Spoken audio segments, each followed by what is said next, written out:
Le soir du 21 août 2004, des résidents du petit village de Tinley Park, en Illinois, constatent en regardant vers le ciel qu'ils ne sont pas seuls. Plusieurs témoins aperçoivent 3 étranges lumières rouges au-dessus de la banlieue de Chicago. These lights were observed by thousands of people. I saw 3 red lights. This was definitely not an airplane. It was unlike anything I'd seen before or after. L'anomalie apparaît à Tinley Park et dans plusieurs municipalités au sud de Chicago. Les résidents n'ont pas d'explication.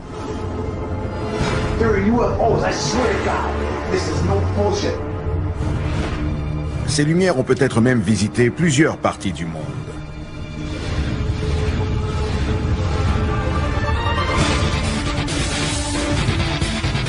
Pour la première fois, des témoins se manifestent. Tinley Park Police Station was being inundated with phone calls. So everybody was calling the cops. Et nous verrons des images inédites des lumières sur Tinley Park. There's something there, and I can't explain what it is. I got it on tape! I got it! Voici l'enquête numéro 97001. Invasion en Illinois.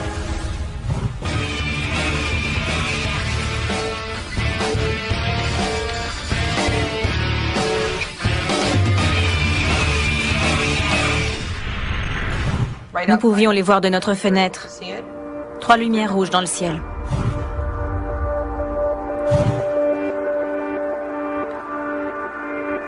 « 21 août 2004.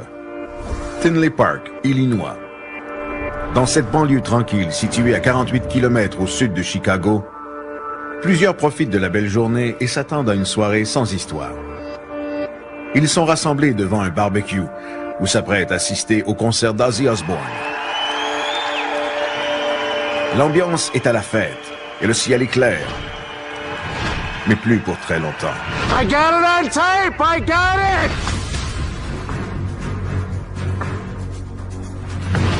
Le premier d'une cinquantaine de rapports est effectué aux autorités locales peu après 19 heures. Il y a quelque chose d'étrange dans le ciel.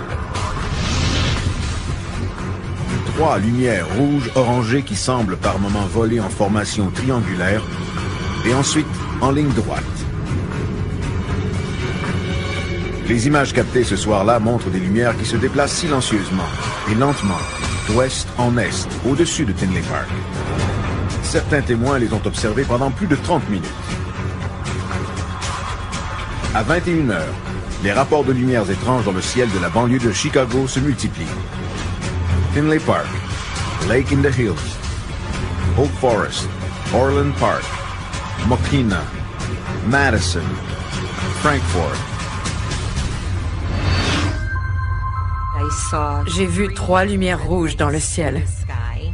Parfois, les lumières formaient un triangle. Et ensuite, les 3 points devenaient une ligne droite. 3 petits points. Cette chose flottait dans le ciel, du sud-ouest au nord-est.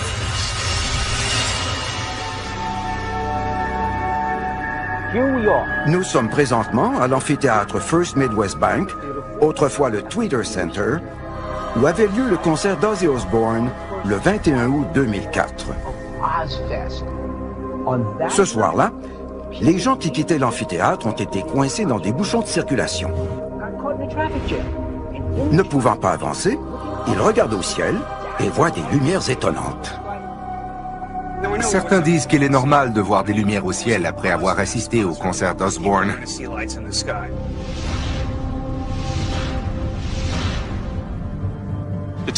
Le cas de Tinley Park a tout d'une affaire passionnante. On a beaucoup de récits de la part de témoins dispersés sur un grand territoire. De plus, ce cas est très récent et actuel. Les gens de Tinley Park ne sont pas seuls. Le phénomène n'a pas touché que leur région. L'équipe pense même qu'il a pu être mondial. En effet, des lumières similaires ont été filmées 2 jours plus tôt en Colombie-Britannique, au Canada, puis au Minnesota. Le lendemain, le 22 août 2004, les lumières apparaissent à Houston, au Texas. Et un vidéaste amateur filme des images semblables dans le ciel de Melbourne, en Australie, le 23 août.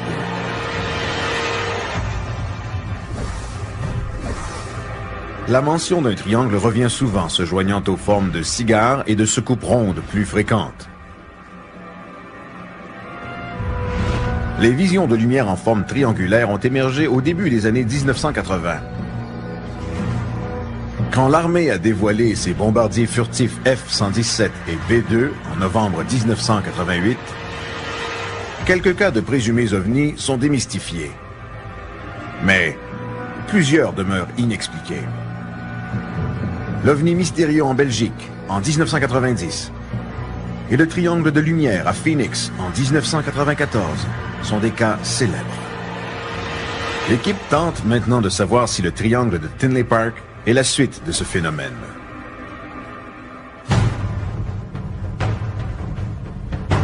Le 31 octobre 2004, soir de l'Halloween, le triangle ressurgit dans le ciel de Tinley Park.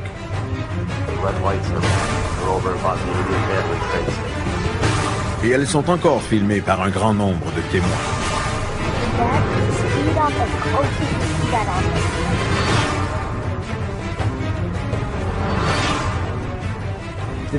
Les sceptiques disent qu'il s'agit de fusées éclairantes fixées à des ballons libérés dans le ciel. Ce phénomène de lumière vu par des milliers de témoins n'est-il qu'un canular? Ou est-ce autre chose?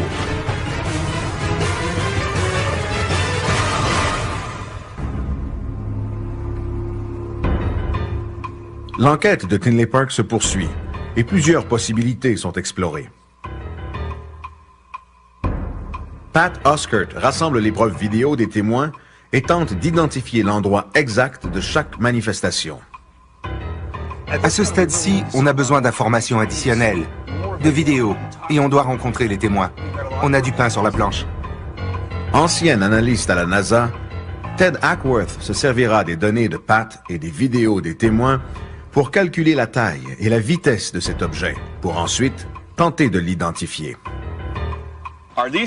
Ces 3 points lumineux sont-ils fixés sur un objet solide? Si oui, quelle est la taille de cet objet?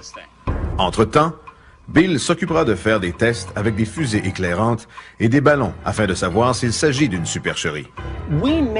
On ne sait pas encore ce que sont ces lumières, mais à la fin de l'enquête, on saura ce qu'elles ne sont pas.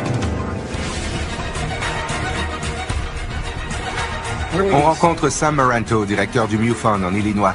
Notre contact principal ici à Tinley Park. Sam était l'homme de pointe en termes policiers. C'est lui qui répondait d'abord aux appels. Quand les gens voyaient les lumières, ils le contactaient. Il a donc parlé à tous les témoins qui ont capté des images de ce qu'ils ont vu dans le ciel, peu importe ce que c'était. J'ai rencontré une centaine de personnes. Selon Sam, les événements de Tinley Park sont parmi les mieux documentés jusqu'ici. Souvent, les gens voient des ovnis et n'en parlent pas. On a rarement autant d'images de la part des témoins. Il existe une trentaine de vidéos d'images filmées simultanément dans différents quartiers de Tinley Park et de ses environs. On a encore des gens à rencontrer et d'autres images à récolter. Cette enquête évolue sans cesse. Cette chose a été vue par des milliers de personnes. Les médias en ont parlé non seulement en Illinois, mais dans le monde entier. Pat va directement à la source en rencontrant un correspondant du journal local, le Southbound Star. Je vais parler à Jason Freeman. En tant que journaliste, il est objectif et n'a rien à gagner de cela. Il est juste intéressé à connaître la vérité, tout comme nous. J'étais très impressionné. Mais le journaliste a vite pris le dessus. Et je me suis mis au travail pour capter la scène, comme on dit dans mon domaine. Ceux qui n'ont rien vu se fient aux médias pour se faire une opinion. Reflets lumineux, fusées éclairantes. Mais les témoins, dont moi, avaient l'esprit beaucoup plus ouvert. Jason écrit un article sur son expérience personnelle. Je suis sorti de ma voiture pour avoir une meilleure vue des anomalies. Qu'est-ce que je voyais? Comme des centaines d'autres à Tinley Park. Je ne suis pas certain. Quand on parle aux journalistes, il ne faut pas oublier qu'ils ont été formés pour rapporter les faits le plus objectivement possible. À ma connaissance, personne n'a démystifié ce qui est arrivé.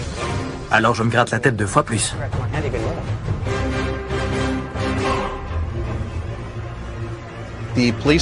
Le service de police a affirmé avec conviction qu'il ne s'agissait pas de fusées éclairantes ni de ballons. Et toutes les agences en sont venues à cette conclusion. La FAA n'a pas d'idée non plus, puisque les radars n'ont rien capté. À 55 km de Tinley Park se trouvent les aéroports O'Hare et Midway de Chicago. Comment se fait-il que les opérateurs de radars des 2 aéroports nationaux les plus achalandés n'aient pas aperçu ce que tant de gens ont vu? La FAA n'a pas de réponse. Alors l'équipe élimine la possibilité des avions commerciaux ou privés et décide de se fier uniquement aux images vidéo. Ce scénario est unique grâce à toutes les excellentes vidéos. Sam possède au moins 13 vidéos du phénomène bizarre. Ce sont des images de cette présence du 21 août 2004. Ce segment spécifique a été filmé à Oak Forest. I don't know what that is. I wonder how many more there are gonna be, but you know what, that was really cool when it was the 3 of us. I don't know. Do you really think we should call and report this? 5 km au sud-ouest, à Tinley Park, un autre témoin, TJ Japcon, filme ces images des lumières. Are you recording this? Yeah, now I am. Pendant qu'il filme ces images au sud-ouest, ceux-là font de même au nord-est. Il filme donc la même chose au même moment. C'est super. On a la triangulation d'un phénomène prise par 2 caméras. De chaque angle et dans chaque quartier, les images vidéo montrent les lumières en formation triangulaire. Les différents triangles demeuraient statiques en bougeant dans le ciel. Des fusées éclairantes agiraient-elles de cette façon? Il est trop tôt pour sauter à des conclusions et dire qu'il s'agit d'un phénomène extraterrestre ou d'un vaisseau géant ayant survolé Tinley Park. Ce que nous avons, ce sont 3 points lumineux. Et j'aimerais m'en tenir à cela jusqu'à ce que nous ayons plus d'informations. Les sceptiques prétendent avoir une explication très simple. Mais les témoins oculaires ne sont pas d'accord. Cette vidéo inédite jusqu'à aujourd'hui pourrait fournir les réponses tant attendues.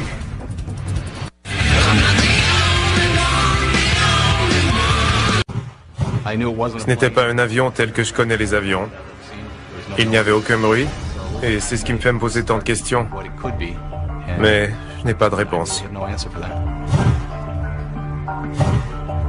L'équipe poursuit son enquête à Tinley Park, en Illinois, en examinant les images d'un présumé ovni triangulaire. Des centaines, voire des milliers de personnes, avocats, médecins et admirateurs d'Ozzy Osbourne, ont vu 3 lumières rouges bizarres dans le ciel durant 2 nuits spécifiques en 2004. 1 ou 2 témoins, ce n'est pas suffisant. Nous devons en rencontrer le plus possible, s'attarder sur toutes les preuves disponibles et analyser les vidéos afin d'avoir une vue d'ensemble. Pat va rencontrer TJ Japcon, un témoin oculaire qui a capté le présumé ovni sur vidéo. Pendant ce temps, Bill et Ted se demandent ce qui a bien pu survoler Tinley Park. Chaque fois qu'on parle de lumière dans le ciel, je veux tout savoir sur les vols commerciaux et les opérations militaires possibles. Si nous pouvons éliminer ces appareils, cela nous laisse croire qu'il peut s'agir d'une véritable anomalie. Situé à 48 km des aéroports O'Hare et Midway de Chicago, le ciel au-dessus de Tinley Park est toujours un des plus achalandés des États-Unis. Il est rempli d'avions commerciaux et privés qui pourraient être confondus en phénomènes extraterrestres. Selon l'équipe, l'objet étrange pourrait être un avion militaire non identifié, mais c'est une explication peu probable. Il y a une région d'opération militaire au nord, à environ 160 km d'ici, et une autre à 160 km au sud-est. Cela signifie qu'il y a effectivement une possibilité d'opération militaire, mais je dois l'éliminer immédiatement parce qu'en raison du trafic aérien massif de vols internationaux, ça causerait d'énormes problèmes au-dessus de Chicago. Bill tente tout de même d'obtenir une réponse officielle auprès des autorités militaires. Il contacte le commandant, un représentant militaire de haut niveau de la base aérienne Scott. Oui, ici Bill Burns, des chasseurs d'OVNI, éditeur du UFO Magazine. J'appelle concernant les lumières au-dessus de Tinley Park le 21 août 2004. J'aimerais savoir si des avions militaires ont circulé ce soir-là. Aucune information là-dessus? Ouais, je comprends. Les chasseurs d'OVNI ont ensuite reçu une lettre officielle. Nous n'avons aucune documentation sur le sujet. Et en raison du roulement de personnel élevé depuis 2004, personne ici n'a d'informations pertinentes. On doit maintenant rencontrer les témoins et les interroger. Plus nous aurons de vidéos et de témoignages, plus nous pourrons offrir à Ted des données scientifiques à analyser pour savoir de quoi il s'agit vraiment.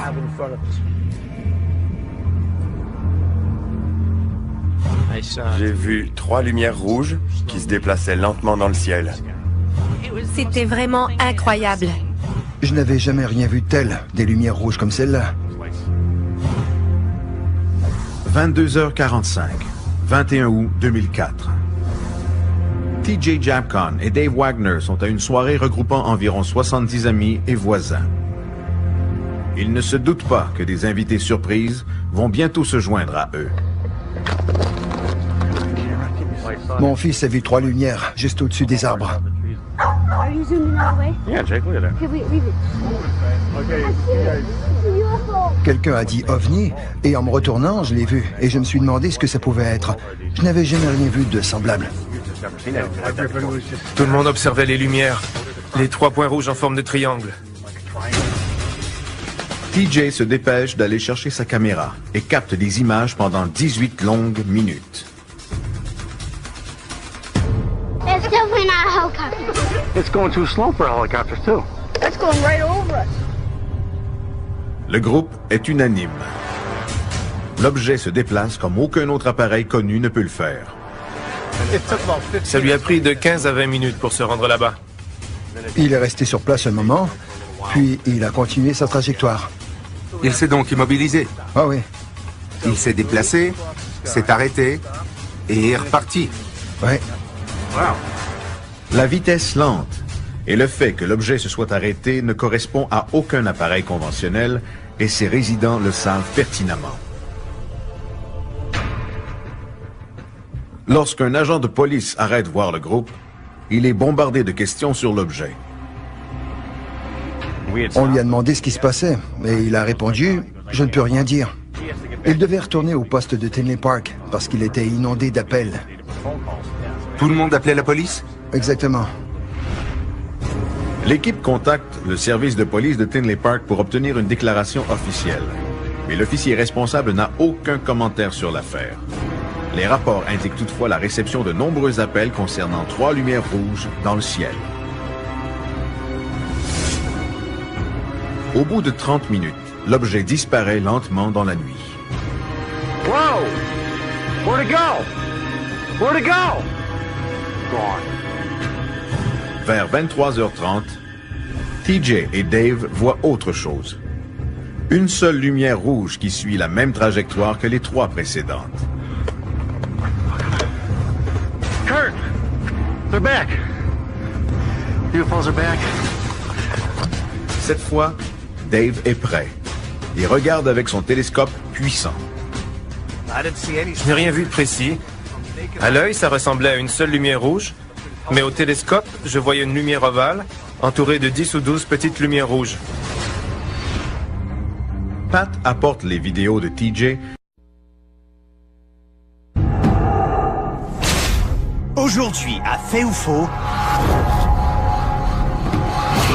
Je n'ai jamais rien vu de tel. Oh mon Dieu! Il y en a un deuxième. Qu'est-ce qu'il fait? J'ai levé les yeux au ciel et j'ai aperçu un point noir. Commencez l'expérience. Qu'est-ce qui se passe? Mon Dieu! Incroyable. La 3 vient de tomber. On arrive. Il se passe quelque chose d'étrange ici. Je viens d'entendre quelque chose. Je vois du mouvement. Je n'ai pas l'habitude d'être inquiet, mais je commence à l'être. Oh mon Dieu! C'est une soucoupe volante. Je vois plusieurs lumières. Mon Dieu! Qu'est-ce que c'est que ça?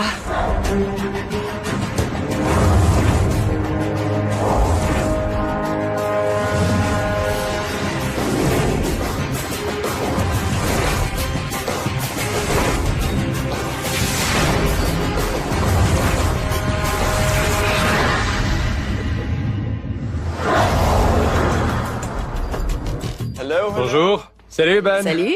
Salut Ben, quoi de neuf? Ça va? Ouais. Prêt à regarder des vidéos? Ouais. Pourquoi pas? Parfait. On va commencer par ce que j'ai à vous montrer. Pour la première fois, on a une vidéo de 2 ovnis qui entrent en collision. Ça nous vient d'Israël. Un homme a aperçu un ovni qui se divisait en 2 et même en 3. Alors il a décidé d'aller chercher sa caméra et voici ce qu'il a filmé.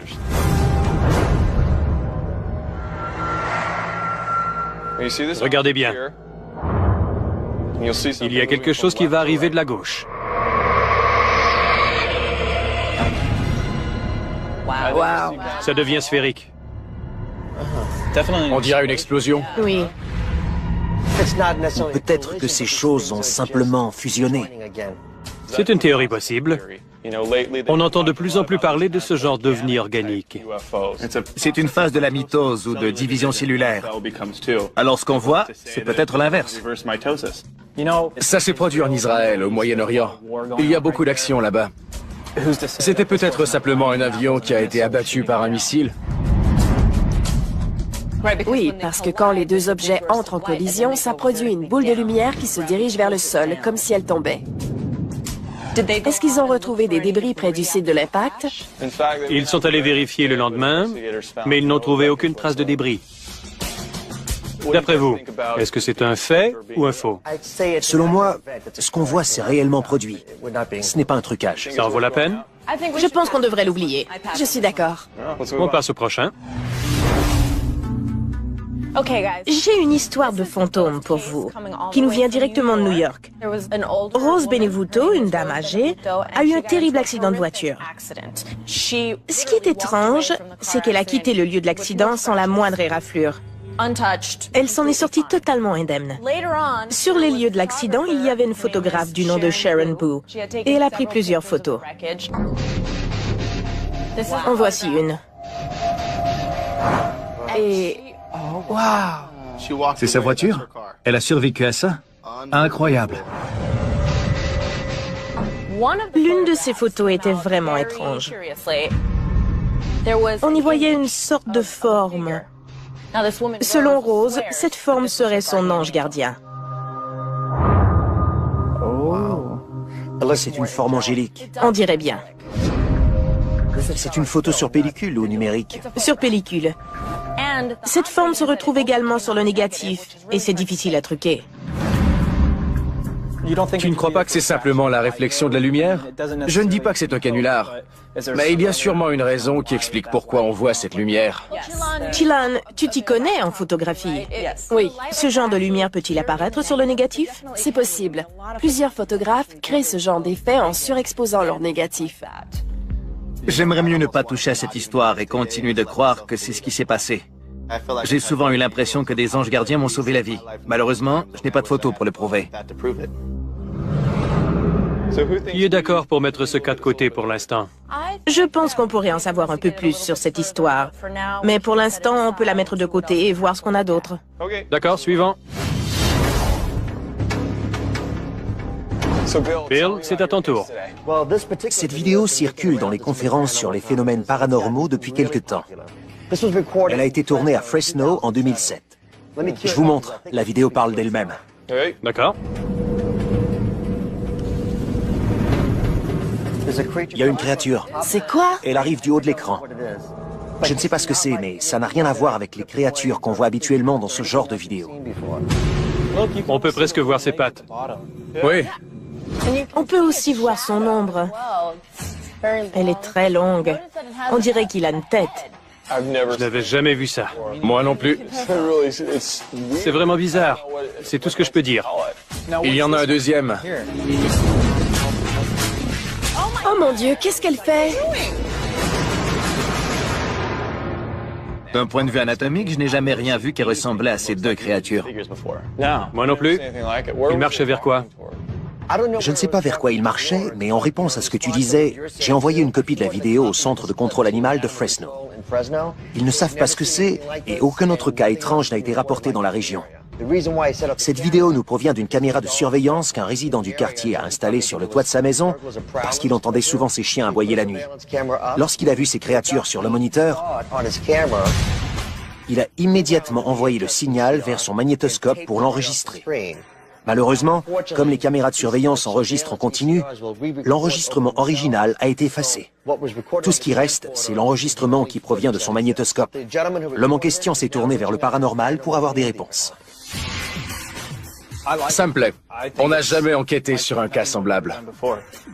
Je pense que ça vaudrait le coup. Je suis d'accord. On a une vidéo convaincante, un témoin crédible, et en plus, on connaît l'endroit exact où le phénomène s'est produit. Alors on pourra aller y faire plusieurs expériences. Je crois qu'on devrait le garder en attendant de voir ce qu'on a d'autre. D'accord. Austin, t'as quelque chose? J'ai pris contact avec un chic type nommé Mark Preston. En 2009, alors qu'il faisait un barbecue chez lui avec toute sa famille pour le 4 juillet, il regarde dans le ciel et il aperçoit un objet. D'où ça vient? Du lac Havasu. C'est un nom qui revient souvent. Il s'y passe beaucoup de choses. On regarde ça. Let's see if I can get it on camera. All right, there it is. I got it on camera. Oh my God! There's a cloud, and there's a flying saucer. Ça a vraiment la même forme qu'une soucoupe avec un globe au centre. Ça brille comme un objet métallique. C'est vrai. Ce que j'aime, c'est qu'on dirait vraiment que leur réaction est authentique. Ils veulent savoir c'est quoi. Ce que je trouve intéressant, c'est qu'on a l'impression que le contour est solide. C'est en métal. Ça réfléchit la lumière. C'est rare d'avoir une image aussi claire et une surface qui réfléchit autant la lumière. Wow, look at that. Est-ce que vous pensez que cette vidéo en vaut la peine? Je crois que ça pourrait être intéressant. J'ai l'impression que c'est vraiment un cas pour nous. Et j'aimerais qu'on aille voir de plus près. Je crois qu'on va le garder pour l'instant. Chilan, c'est à ton tour. J'ai une vidéo de fantôme qui a été mise en ligne par une famille et qui a été vue plus de 4 millions de fois déjà. Les Underwood passaient en vacances en famille à Gettysburg, en Pennsylvanie, et un soir, ils ont filmé ça. Regardez. You moved it, right? Right there. See? Look. Regardez à gauche. Tu le vois aussi? Oui, juste là. On appelle l'endroit où a été tournée la vidéo le terrain triangulaire. Et plus de 50 000 soldats y sont morts durant la guerre civile. La majorité des personnes qui ont vu la vidéo pensent que ce seraient les spectres des soldats morts au combat. L'ombre ou le fantôme qu'on voit suit la même trajectoire à chaque fois. C'est les mêmes mouvements au même endroit. Il reste à la même place. C'est le même mouvement. Si c'était un esprit, ou appelez ça comme vous le voulez, il ne ferait pas constamment la même chose au même endroit. On dirait de la lumière, un peu comme les phares d'une voiture. Et il y a plusieurs routes pour les touristes dans ce secteur. Alors, qu'est-ce que vous en pensez? Est-ce qu'on a assez de matériel pour tenter de recréer la scène ou on a besoin de plus d'informations? Ce n'est pas au sommet de ma liste, mais on pourrait voir plus tard. Oui, je suis d'accord avec Austin. Si cette vidéo n'est pas prioritaire pour vous, lesquels seraient vos 3 préférés?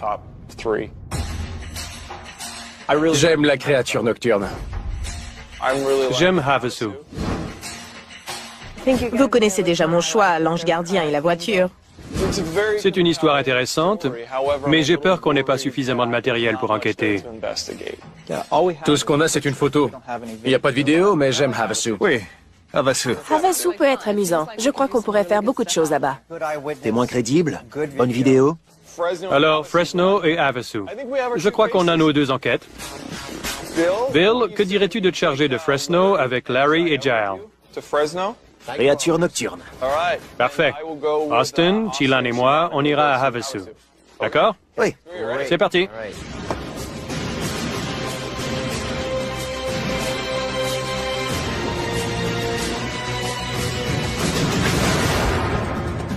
Avenir, à fait ou faux?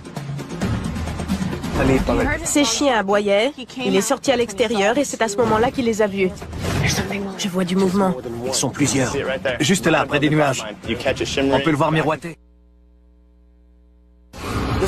Cette vidéo a fait le tour des congrès sur le paranormal. J'ai pris contact avec un chic type nommé Mark Preston. Voici ce qu'il a filmé. On a nos deux enquêtes. On est en route pour Fresno pour rencontrer José, l'homme qui a filmé les créatures nocturnes sur son terrain. Heureusement que Jael est avec nous, parce qu'elle parle très bien espagnol, et José parle très peu notre langue. Elle sera notre interprète.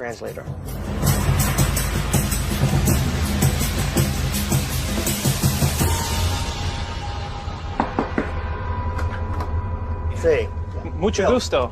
Larry. Mucho gusto, placer. Jael. José. Gracias por invitarnos a su casa. Gracias a ustedes por venir. ¿Nos puede explicar qué pasó exactamente aquí, por favor? Sí, fueron como las 12. Il était environ minuit. Estaban los perros ladrando, yo salí. Il a entendu ses chiens aboyer et il est sorti.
En 1978, à l'issue d'une tournée de conférences de 71 interventions au Canada et en partie aux États-Unis, j'ai rencontré Alan Hynek, le fameux astronome, décédé depuis, américain, qui enseignait dans la Northwestern University et qui était le numéro 1 de l'ufologie mondiale. Alan m'a fait un cadeau, c'est cet agrandissement de la cabine Apollo 11 que vous voyez derrière moi. Cela pour nous amener peu à peu aux États-Unis, où, bon, bien sûr, il y a davantage d'observations d'OVNI parce que c'est un territoire immense. Mais bien que la censure existe aux États-Unis comme partout ailleurs sur la Terre, paradoxalement, l'information y est plus libre. Et nous allons nous en rendre compte au cours de cette vidéocassette.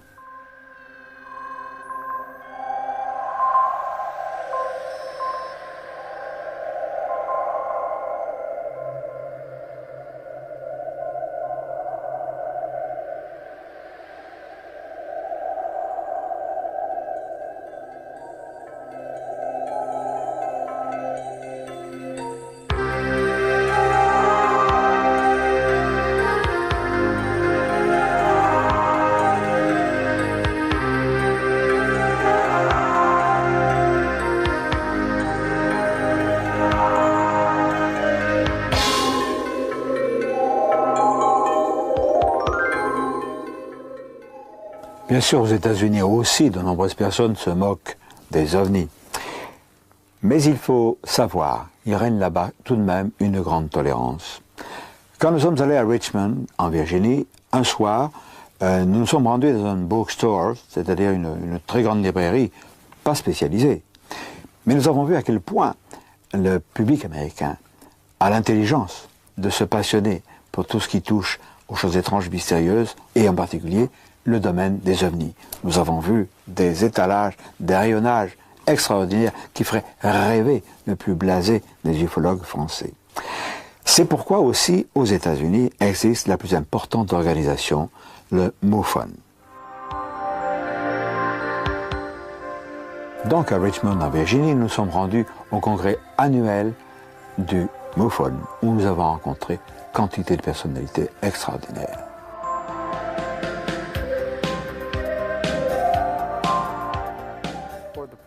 En France, le MUFON n'est pas connu. Pourriez-vous nous le présenter? Oui, je suis le directeur international du réseau mutuel OVNI, dont les initiales sont MUFON, M-U-F-O-N. Nous sommes la plus grande organisation OVNI au monde. Nous couvrons toute la planète. Aux États-Unis, nous avons un directeur pour chaque État et nous divisons chaque État dans un groupe de comtés où des directeurs de section supervisent les enquêtes sur les OVNI dans leur secteur. C'est ainsi que nous obtenons nos données brutes qui deviendront nos rapports et nos études. Nous avons environ 167 consultants qui sont titulaires d'un doctorat. Ce sont des docteurs en médecine, des psychiatres et même des vétérinaires, des chirurgiens et autres.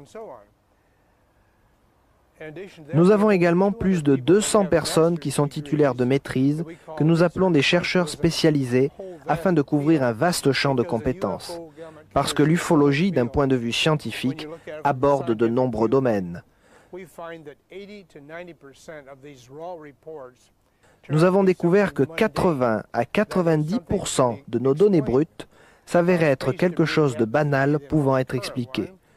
Le plus souvent, il s'agit de débris venant de l'espace ou de la planète Vénus, ou bien la Lune vue sous des conditions inhabituelles. Des choses naturelles, des avions publicitaires et ainsi de suite. Mais 10 à 20% défient toute explication. C'est ce que nous appelons les ovnis et c'est ce qui nous intéresse. Parmi ces cas résistants à toute explication, nous allons citer bien sûr celui de Gulf Breeze, qui est un golfe près de Pensacola, en Floride. Et là, nous allons constater que les autorités font un blackout particulier parce qu'elles sont directement impliquées. C'est Donald Ware, un remarquable ufologue américain, qui va nous en parler. Depuis ma retraite de l'armée de l'air américaine, je suis ufologue et j'ai vu des ovnis, 7 fois dans la région de Gulf Breeze et Pensacola. C'étaient des observations d'ovnis du type lumière rouge, parfois des lumières blanches.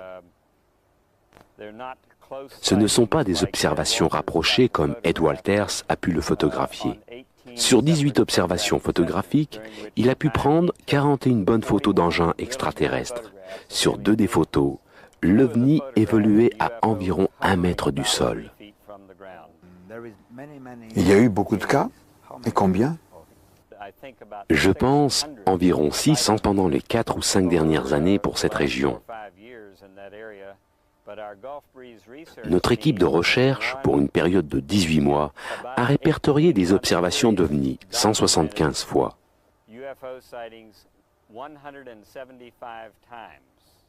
Ils se montraient alors 3 fois par semaine. Nous avons des éléments récents comme quoi on a forcé un vaisseau spatial à descendre sur la plage. Ceci à environ une vingtaine de kilomètres de ma maison, sur une partie de la base aérienne d'England. Toutes les créatures extraterrestres à bord du vaisseau furent capturées par des gens du gouvernement américain. Sur la plage de la base aérienne d'England, il y a ce que j'appelle un dispositif d'impulsion électromagnétique dirigée. J'ai eu cette appellation confirmée par la personne qui a dit avoir fait des schémas pour la compagnie qui l'avait construit. C'est omnidirectionnel. Vous pouvez le pointer dans la direction que vous voulez. Cela va générer un rayon d'énergie électromagnétique qui, d'après mon expérience militaire, a des effets dévastateurs sur tout ce qui est électronique. À un très bas niveau, cela peut être utilisé pour tester la résistance électromagnétique d'équipements de guerre électronique. Peut-être pour tester des avions qui ont été électroniquement protégés contre ce genre d'impulsion. Ou bien, si vous augmentez la puissance, cela peut causer la défaillance des systèmes électroniques sur des avions ou bien sur des véhicules extraterrestres. C'est peut-être cela qui a fait descendre cette chose. Le véhicule a alors été transféré à la station aérienne navale de Pensacola. Les chefs d'état-major de l'armée américaine se sont rencontrés à la station navale aérienne de Pensacola le 21 août 1988. Ils ont visité un hangar qui était sous haute surveillance, équipé d'air conditionné depuis plusieurs semaines avant cela. Nous n'avons pas de preuves, mais nous avons beaucoup d'éléments circonstanciés comme quoi c'est ce qui est arrivé. Le cas de Gulf Breeze aux États-Unis est parfaitement connu, mais c'est pas vrai pour nous en Europe. Aux États-Unis, il faut le dire, l'information circule. Il y a une production énorme d'ouvrages sur l'ufologie. Nous nous en sommes rendus compte au congrès du MUFON à Richmond, à Virginie, avec l'abondance des stands qui proposaient des livres neufs, bien sûr, des nouveautés, mais aussi de très vieux bouquins. Et j'ai eu la surprise de trouver la traduction de mon bouquin « Les secours volantes viennent de notre monde », un documentaire, qui est paru en 1954 en France, mais la traduction anglaise a été publiée en 1956. C'était une pièce de musée. En dehors des ouvrages, documentaires et autres, il y a un envahissement de gadgets touchant directement ou indirectement l'ufologie, les t-shirts, des autocollants de diverses sortes. Et puis il y a des porte-clés, il y a des ceinturons. Vous voyez même ici un petit gris, un short grays. Ce n'est pas du mercantilisme, c'est entrer dans les mœurs. Il y a une chose, par exemple, qui n'est pas du tout divulguée en France. Bien des ufologues même rigolent comme des imbéciles. Ce sont les jeunes femmes qui sont enlevées, qui sont inséminées, qui sont, disons-le, des sortes de mères porteuses, puisqu'au 3e mois de leur grossesse, elles subissent l'extraction du fœtus. Et c'est dramatiquement vrai. C'est un fait maintenant qu'ils enlèvent des hommes et des femmes afin d'utiliser leurs ovules et spermatozoïdes pour inséminer des femmes.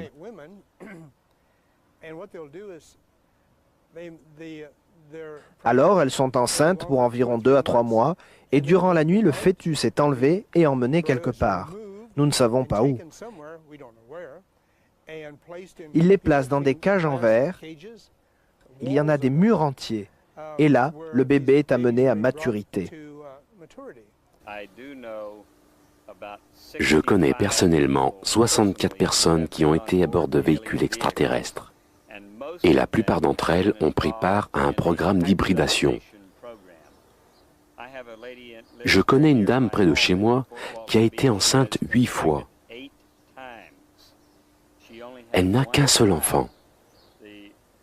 Pour ce premier enfant, le docteur a dit avoir entendu 3 battements de cœur. Alors, ils ont utilisé l'échographie qui a montré 3 fœtus. Mais il n'y a eu qu'une seule naissance. Elle a été enceinte 7 fois après cela, et les fœtus ont disparu sans fausse couche à chaque fois. Alors, les ouvrages chez nous sont assez rares dans ce domaine.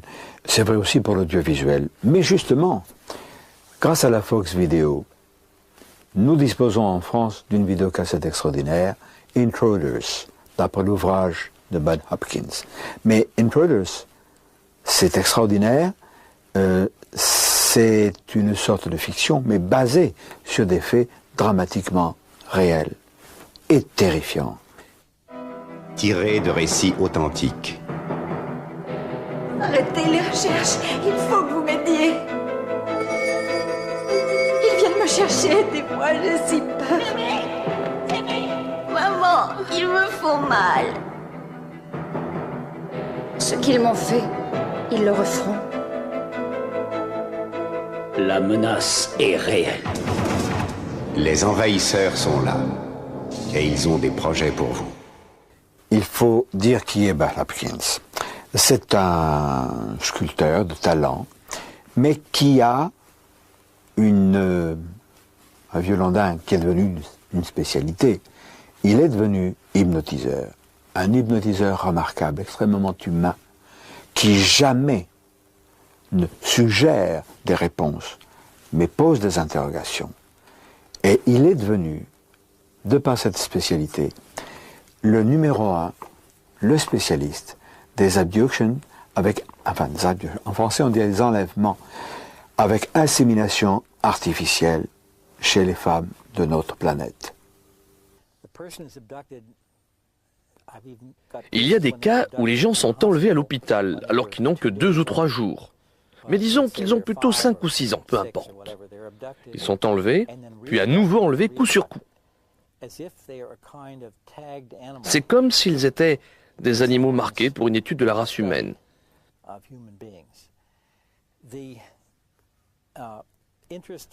L'intérêt de ceux qui sont dans les ovnis est très clairement exprimé dans le film. Ils se focalisent sur ce qui est génétique et reproduction. Des échantillons de sperme et d'ovules sont prélevés sur les hommes et les femmes.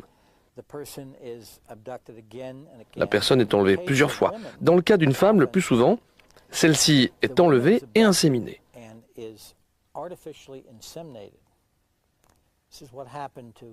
C'est ce qui est arrivé à Kathy Davis et qui a inspiré le film Intruders.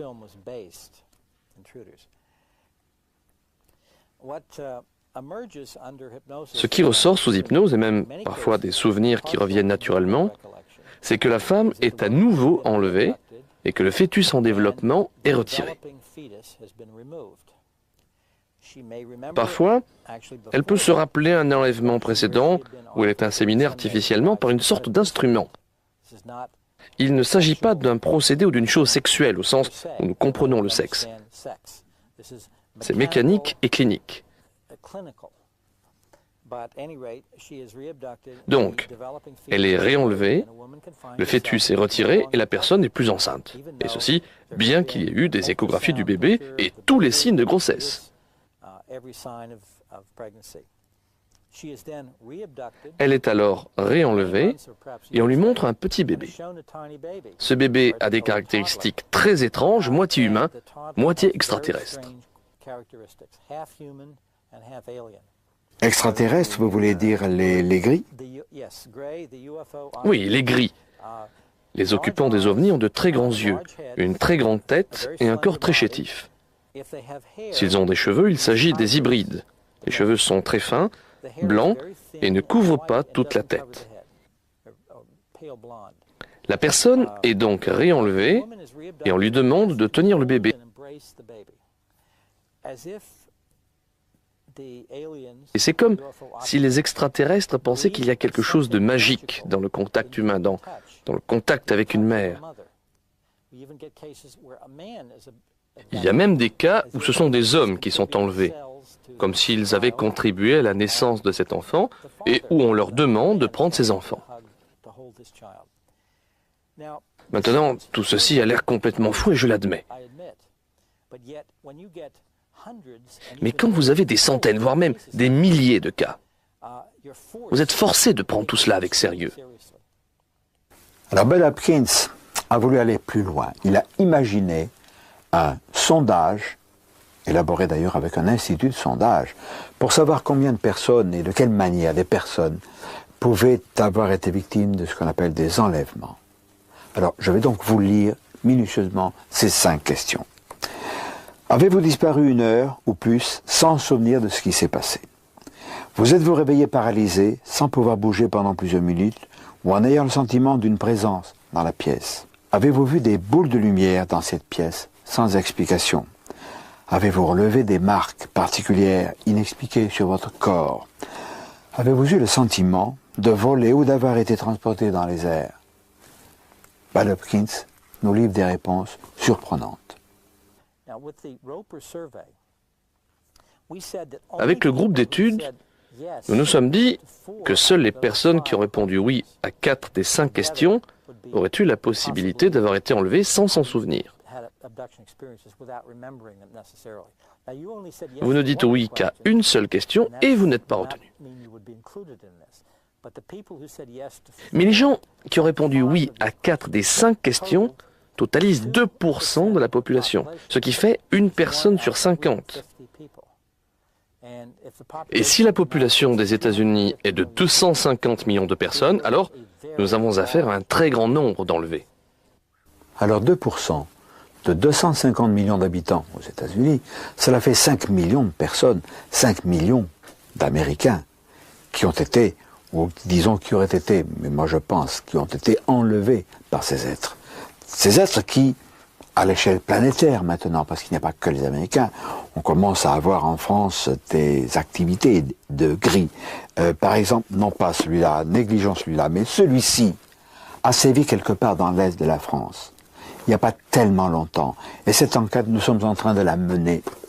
Alors, pour en revenir à ce phénomène mondial, nous ne connaissons pas exactement les intentions des gris. Oh, bien sûr, assimilation, mutilation. Mais les autorités se taisent. Je le répète, c'est le blackout. Alors, il faut aller plus loin et écouter ceux qui ont fait des constatations, ceux qui ont enquêté, ceux qui savent.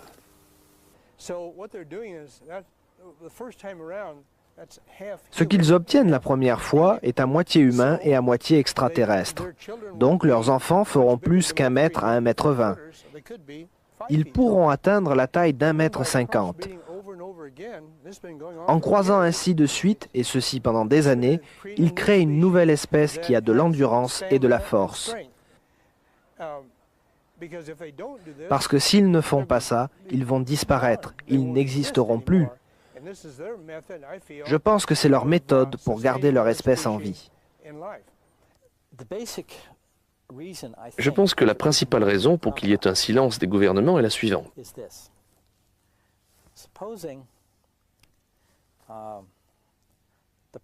Supposons que le président de la République annonce ceci. Mesdames et messieurs, les extraterrestres sont présents dans notre environnement, nous ne pouvons rien y faire. Ils peuvent surpasser en vol tout ce que nous avons.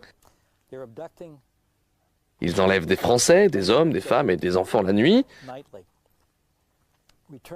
Ils ramènent ces personnes en effaçant leur mémoire et en les utilisant pour faire des expériences. Nous ne pouvons rien y faire.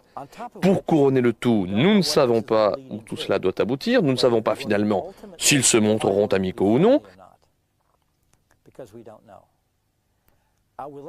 Je vous ferai savoir quand nous en saurons plus. Merci et bonne nuit. Je pense que ce serait la panique.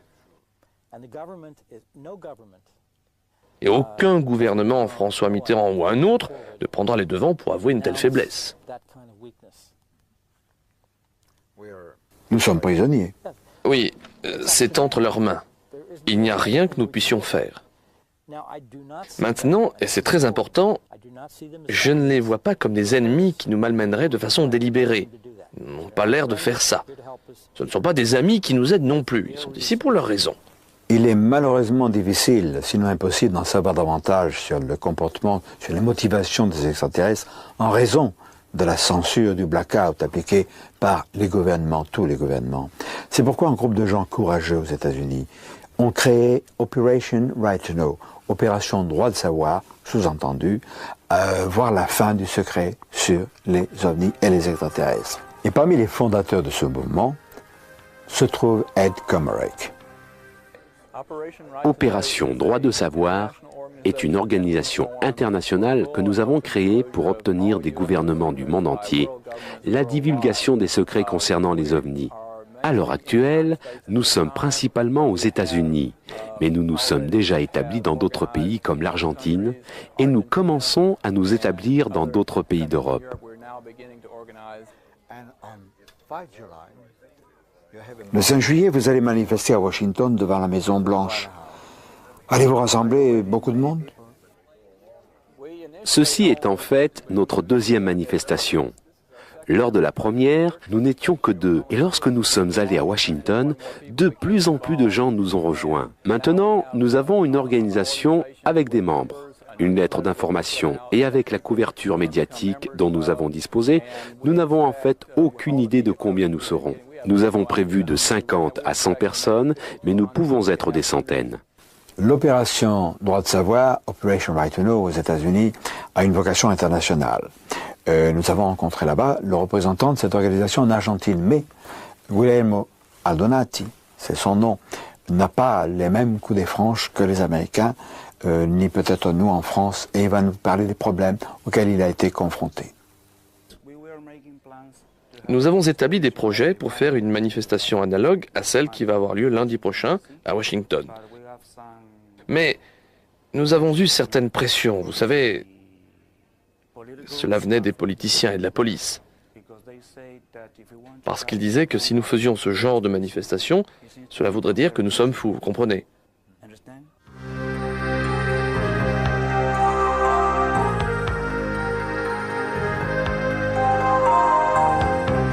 Le 5 juillet 1993, nous allons à Washington, la capitale fédérale des États-Unis, retrouver Operation Right to Know et sa manifestation devant la Maison-Blanche.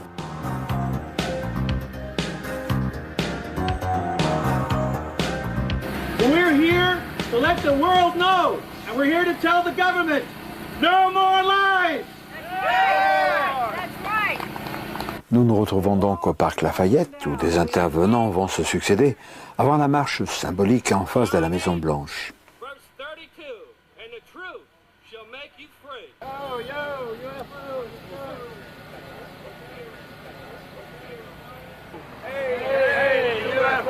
People have a right to know. Hey, UFOs, people have a right to know. Hey, hey, UFOs, people have a right to know. Hey, hey, UFOs, people have a right to know. Hey, hey, UFOs, people have a right to know. Hey, hey, UFOs, people have a right to know. Hey, hey, UFOs, people have a right to know.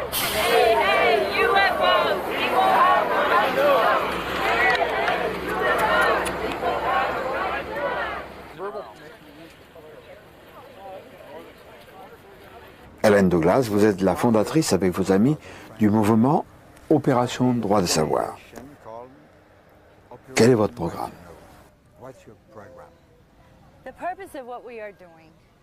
Notre intention est de donner aux gens qui savent la vérité sur les ovnis le courage de rendre publiques leurs informations. Le Congrès reste en place, le gouvernement maintient son contrôle par le simple fait que les gens sont embarrassés et sont effrayés à l'idée d'être ridicules en faisant une déclaration publique.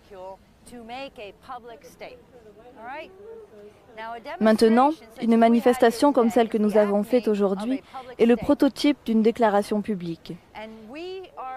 Et nous allons être un exemple pour toutes les autres organisations OVNI. Nous disons, voyez, cela peut être fait, la presse est venue et ils ne se sont pas moqués de nous. Quand nous avons fait cela, nous avons passé un bon moment et vous devriez le faire, car c'est ainsi que nous en finirons avec cette dissimulation. Nous allons, après notre amie Hélène Douglas aux États-Unis, retrouver en France, on fait un petit saut comme ça, notre ami Claude Chapeau. Claude Chapeau, tu as eu une formation scientifique, tu as écrit des bouquins, et... Le soir du 21 août 2004, des résidents du petit village de Tinley Park en Illinois constatent en regardant vers le ciel qu'ils ne sont pas seuls. Plusieurs témoins aperçoivent 3 étranges lumières rouges au-dessus de la banlieue de Chicago. These lights were observed by thousands of people. I saw 3 red lights. This was definitely not an airplane. It was unlike anything I'd seen before or after. L'anomalie apparaît à Tinley Park et dans plusieurs municipalités au sud de Chicago. Les résidents n'ont pas d'explication.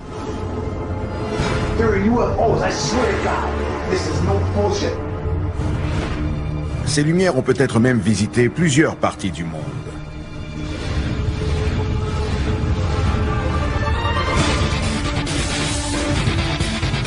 Pour la première fois, des témoins se manifestent.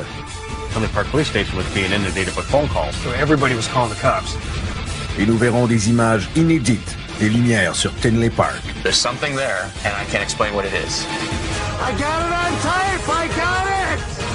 Voici l'enquête numéro 97001 Invasion en Illinois.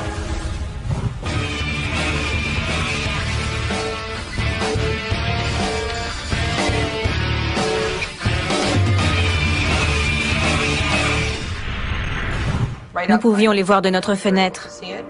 3 lumières rouges dans le ciel.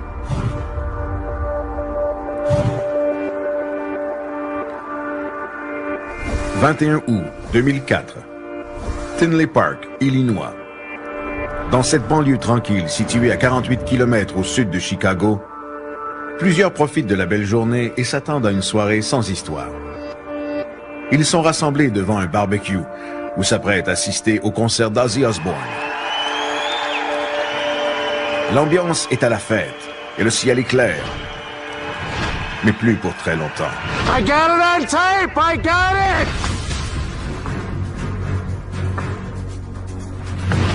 Le premier d'une cinquantaine de rapports est effectué aux autorités locales peu après 19 heures. Il y a quelque chose d'étrange dans le ciel. 3 lumières rouges orangées qui semblent par moments voler en formation triangulaire et ensuite en ligne droite. Les images captées ce soir-là montrent des lumières qui se déplacent silencieusement et lentement, d'ouest en est, au-dessus de Tinley Park. Certains témoins les ont observées pendant plus de 30 minutes.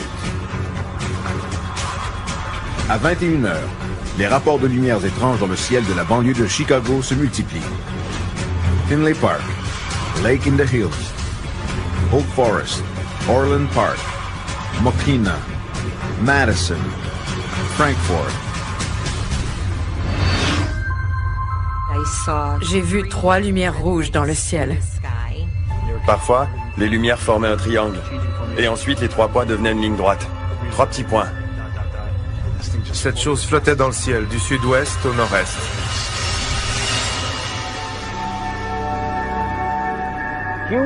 Nous sommes présentement à l'amphithéâtre First Midwest Bank, autrefois le Tweeter Center, où avait lieu le concert d'Ozzy Osbourne le 21 août 2004. Ce soir-là, les gens qui quittaient l'amphithéâtre ont été coincés dans des bouchons de circulation. Ne pouvant pas avancer, ils regardent au ciel et voient des lumières étonnantes. Certains disent qu'il est normal de voir des lumières au ciel après avoir assisté au concert d'Osbourne.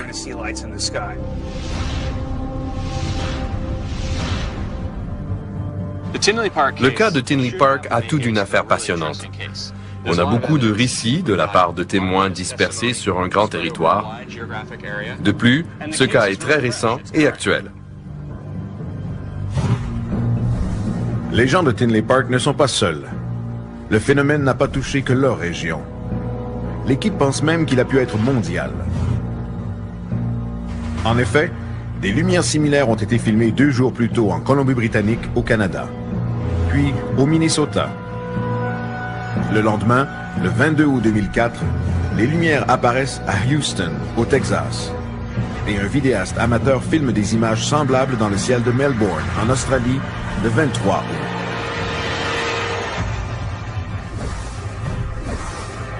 La mention d'un triangle revient souvent, se joignant aux formes de cigares et de soucoupes rondes plus fréquentes.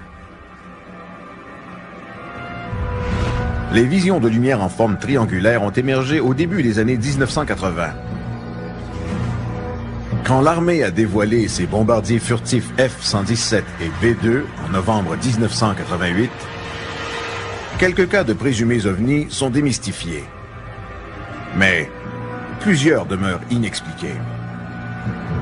L'OVNI mystérieux en Belgique, en 1990, et le triangle de lumière à Phoenix, en 1994, sont des cas célèbres. L'équipe tente maintenant de savoir si le triangle de Tinley Park est la suite de ce phénomène.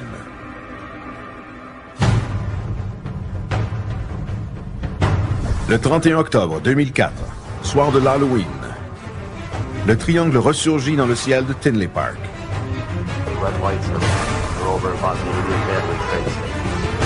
Et elles sont encore filmées par un grand nombre de témoins.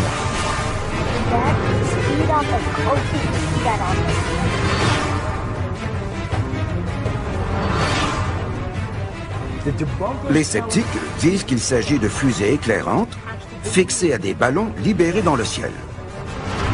Ce phénomène de lumière vu par des milliers de témoins n'est-il qu'un canular? Ou est-ce autre chose?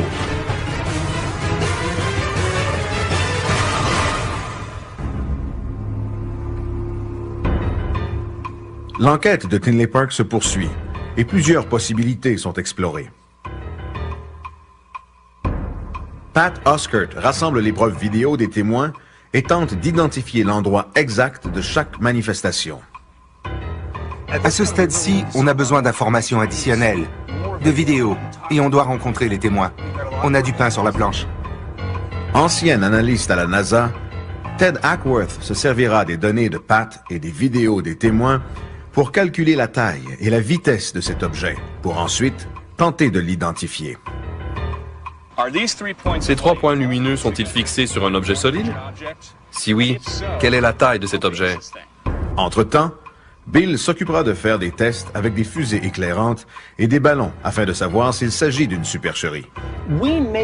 On ne sait pas encore ce que sont ces lumières, mais à la fin de l'enquête, on saura ce qu'elles ne sont pas. On rencontre Sam Maranto, directeur du MUFON en Illinois. Notre contact principal ici à Tinley Park. Sam était l'homme de pointe en termes policiers. C'est lui qui répondait d'abord aux appels. Quand les gens voyaient les lumières, ils le contactaient. Il a donc parlé à tous les témoins qui ont capté des images de ce qu'ils ont vu dans le ciel, peu importe ce que c'était. J'ai rencontré une centaine de personnes. Selon Sam, les événements de Tinley Park sont parmi les mieux documentés jusqu'ici. Souvent, les gens voient des ovnis et n'en parlent pas. On a rarement autant d'images de la part des témoins. Il existe une trentaine de vidéos d'images filmées simultanément dans différents quartiers de Tinley Park et de ses environs. On a encore des gens à rencontrer et d'autres images à récolter. Cette enquête évolue sans cesse. Cette chose a été vue par des milliers de personnes. Les médias en ont parlé non seulement en Illinois, mais dans le monde entier.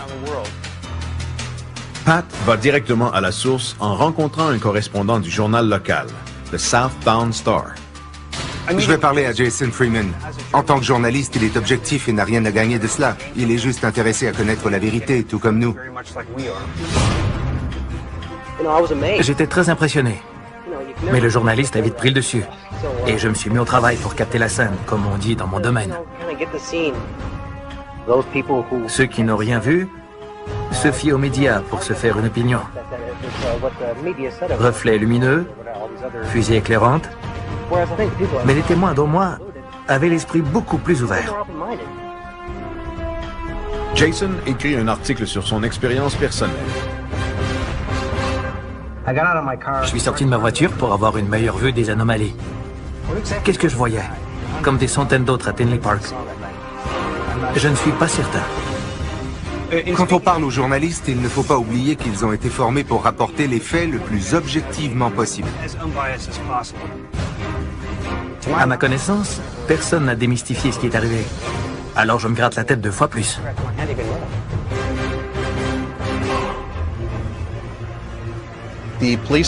Le service de police a affirmé avec conviction qu'il ne s'agissait pas de fusées éclairantes ni de ballons. Et toutes les agences en sont venues à cette conclusion. La FAA n'a pas d'idée non plus, puisque les radars n'ont rien capté. À 55 km de Tinley Park se trouvent les aéroports O'Hare et Midway de Chicago. Comment se fait-il que les opérateurs de radar des 2 aéroports nationaux les plus achalandés n'aient pas aperçu ce que tant de gens ont vu? La FAA n'a pas de réponse. Alors l'équipe élimine la possibilité des avions commerciaux ou privés et décide de se fier uniquement aux images vidéo. Ce scénario est unique grâce à toutes les excellentes vidéos. Sam possède au moins 13 vidéos du phénomène bizarre. Ce sont des images de cette présence du 21 août 2004. Ce segment spécifique a été filmé à Oak Forest. I don't know what that is. I wonder how many more there are going to be, but you know what, that was really cool when it was the three of us. I don't know. Do you really think we should call and report this? 5 km au sud-ouest, à Tinley Park, un autre témoin, TJ Japcon, filme ces images des lumières. Are you recording this? Yeah, now I am. Pendant qu'il filme ces images au sud-ouest, ceux-là font de même au nord-est. Il filme donc la même chose au même moment. C'est super. On a la triangulation d'un phénomène prise par 2 caméras.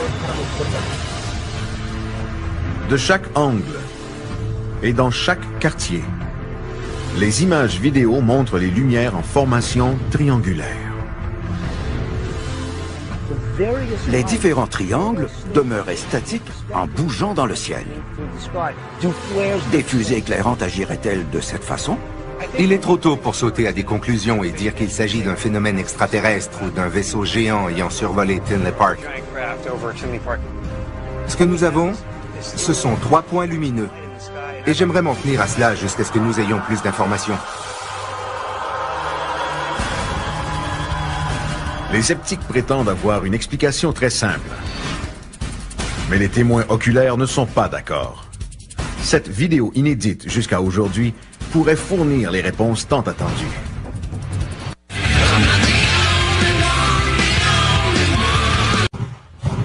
Ce n'était pas un avion tel que je connais les avions. Il n'y avait aucun bruit, et c'est ce qui me fait me poser tant de questions. Mais je n'ai pas de réponse. L'équipe poursuit son enquête à Tinley Park, en Illinois, en examinant les images d'un présumé ovni triangulaire. Des centaines, voire des milliers de personnes, avocats, médecins et admirateurs d'Ozzy Osbourne, ont vu 3 lumières rouges bizarres dans le ciel durant 2 nuits spécifiques en 2004. 1 ou 2 témoins, ce n'est pas suffisant. Nous devons en rencontrer le plus possible, s'attarder sur toutes les preuves disponibles et analyser les vidéos afin d'avoir une vue d'ensemble. Pat va rencontrer TJ Japcon, un témoin oculaire qui a capté le présumé ovni sur vidéo. Pendant ce temps, Bill et Ted se demandent ce qui a bien pu survoler Tinley Park. Chaque fois qu'on parle de lumière dans le ciel, je veux tout savoir sur les vols commerciaux et les opérations militaires possibles. Si nous pouvons éliminer ces appareils, cela nous laisse croire qu'il peut s'agir d'une véritable anomalie. Situé à 48 km des aéroports O'Hare et Midway de Chicago, le ciel au-dessus de Tinley Park est toujours un des plus achalandés des États-Unis. Il est rempli d'avions commerciaux et privés qui pourraient être confondus en phénomènes extraterrestres. Selon l'équipe, l'objet étrange pourrait être un avion militaire non identifié, mais c'est une explication peu probable. Il y a une région d'opération militaire au nord, à environ 160 km d'ici, et une autre à 160 km au sud-est. Cela signifie qu'il y a effectivement une possibilité d'opération militaire, mais je dois l'éliminer immédiatement parce qu'en raison du trafic aérien massif de vols internationaux, ça causerait d'énormes problèmes au-dessus de Chicago.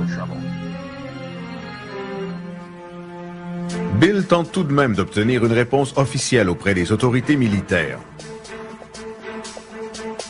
Il contacte le commandant, un représentant militaire de haut niveau de la base aérienne Scott. Oui, ici Bill Burns, des chasseurs d'OVNI et éditeur du UFO Magazine. J'appelle concernant les lumières au-dessus de Tinley Park le 21 août 2004. J'aimerais savoir si des avions militaires ont circulé ce soir-là. Aucune information là-dessus? Ouais, je comprends. Les chasseurs d'OVNI ont ensuite reçu une lettre officielle.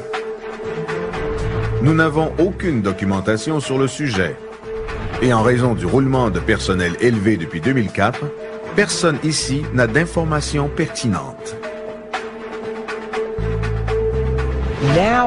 On doit maintenant rencontrer les témoins et les interroger. Plus nous aurons de vidéos et de témoignages, plus nous pourrons offrir à Ted des données scientifiques à analyser pour savoir de quoi il s'agit vraiment.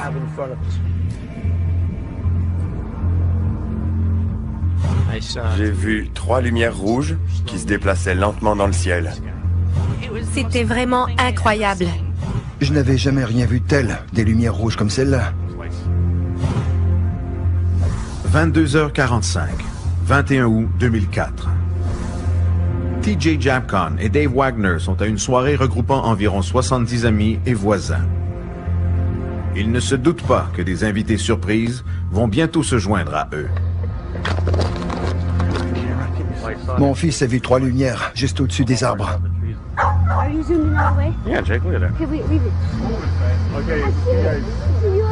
Quelqu'un a dit ovni, et en me retournant, je l'ai vu, et je me suis demandé ce que ça pouvait être. Je n'avais jamais rien vu de semblable. Tout le monde observait les lumières. Les 3 points rouges en forme